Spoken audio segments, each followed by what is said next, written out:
Hey guys, welcome back to Armstrong's Cutting Edge. Just got done doing the two houses next to each other here for snow removal. Let me tell you, I didn't even have to use this guy. I thought I did, but just it's crazy. This has not been a good winter by any means. It's the middle of February and there's about maybe an inch of snow just alone on the grass. It's 40 degrees out, and yeah, I just shoveled the whole thing, and this one took me a little bit longer than normal. This was probably close to about 25 minutes or something like that, just hand shoveling, and which, it didn't make, wasn't that efficient, but efficient enough for me not to pull the machine out. It just wasn't worth it. It wouldn't have looked as good, but you try to do what you can do best at. So yeah. Oh yeah, well, it's first year, so this kind of tells you is my little setup here. I ended up putting the Silverado away for the winter. I just figure keep the salt off of her and keep her good for the lawn care season. I'd rather just give it a shot with the snowblower and all that, and it just has not been a good year. I mean, we've only gone out 4 times this year. This is the 4th time, and it's the middle of February.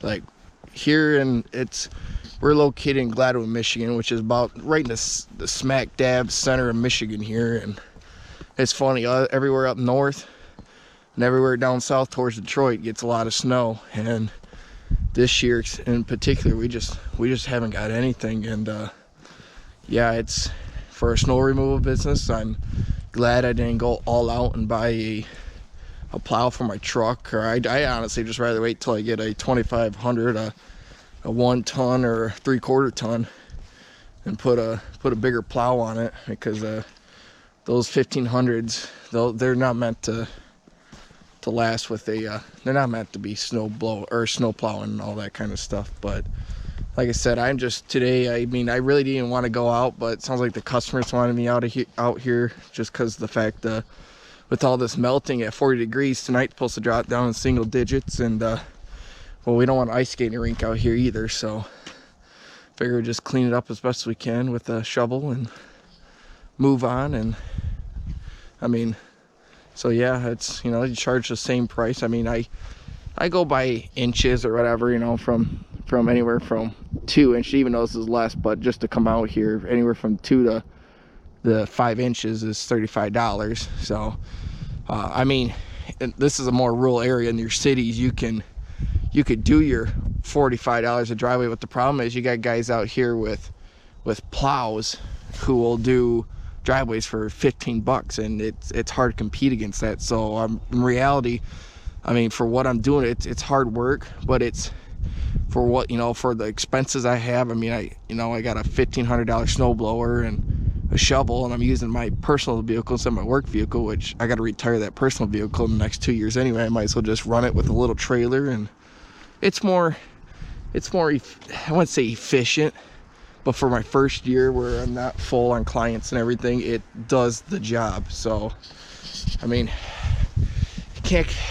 can complain. It's just been a bad winter in general, and I actually had to become a substitute teacher, just the fact to make ends meet, because this would have been a bad year. I just would not have had enough saved up for my lawn care company, plus just your standard expenses, your bills, your rent and all that other stuff, your insurances, your groceries. Like, you can't, unless you're in the city and you're making $150,000 a year in lawn care, you could probably make it, especially your outskirts of like Detroit areas and stuff like that. Not obviously in your main cities you probably struggle with, but 150 you'd be happy, and as long as you're wise with your money, you'd be fine. But where I'm at, you're, as a lawn care company, because you have to drive so far, you can't just if you can get around lakes, it's easier, but still it's not boom boom boom every property right next to each other. It's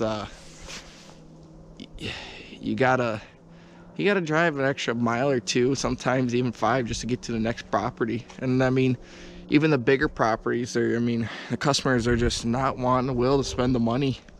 When you try to be around the $85 an acre, a week, and they're still wanting bi-weekly, which the grass is tall, and so you gotta upcharge even more than that. But they expect you to be charging 35. But I'm just going off on a rant just because it's been a bad year for snow removal. Like I said, it's only middle of February. We got another maybe month and a half, March, and we're done basically with snow.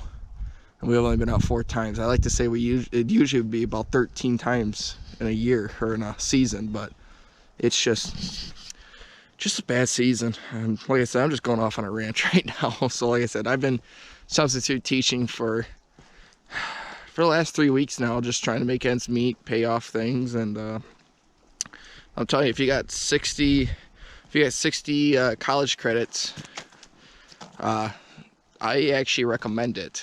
I mean, unless you can't deal with kids, of course, but it's not bad, especially when you're dealing with high schoolers. I mean, they're almost adults, and you know, they're right around the corner of adulthood, so usually they give you, it's not too much of a hard time. You know, they can be a little rebellious or give you a little flack, but you know, they're just kids.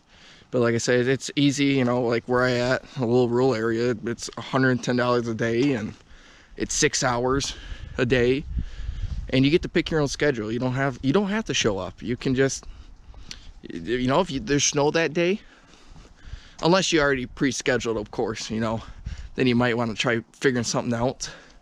But you know, if you get those big snowstorms where the customers desperately need you to plow their driveways, it's usually school's canceled anyway, in case if you did take on that day. But for the most part, you know, you can be flexible. And yeah, it's not crazy great money, but if you want something to do to keep you busy, and you know, it puts money in the bank, subbing ain't bad.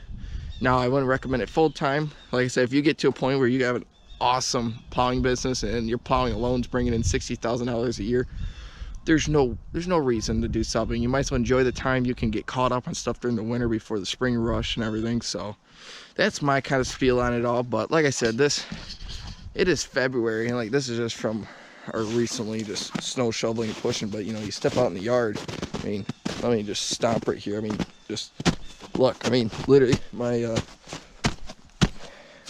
maybe 2.5 inches in the ground, and it's middle of February. Like, you can see grass, like, so dumb. Anyway, that's my spiel for the day. I hope you guys enjoyed watching. If you're wanting to start a lawn care business, or even lawn care, buddy, or snow removal business, have something else in mind. Definitely have a backup plan, because not every year is guaranteed, and that goes for lawn care too. I mean, you could have a drought year, and you can't, you know, for the most part, you're going to lose customers if you're mowing them when their grass is basically dried out or droughted or whatever you want to call it there. So, like I said, that's my spiel. Hope to have more videos. I hope to at least make 2 or 3 more, if we're lucky, 3 more snow removal videos. But with some of the other property that I'll start showing, like I said, most of my customers, I got a couple picky ones that want it done almost every time, but then the other ones are just whenever it's more than 2 inches, which we're lucky if we get. It's usually a 1/2 inch or 1 inch at most. So thanks for watching, guys. Feel free to leave a like, subscribe. I appreciate you guys' support. Have a blessed day.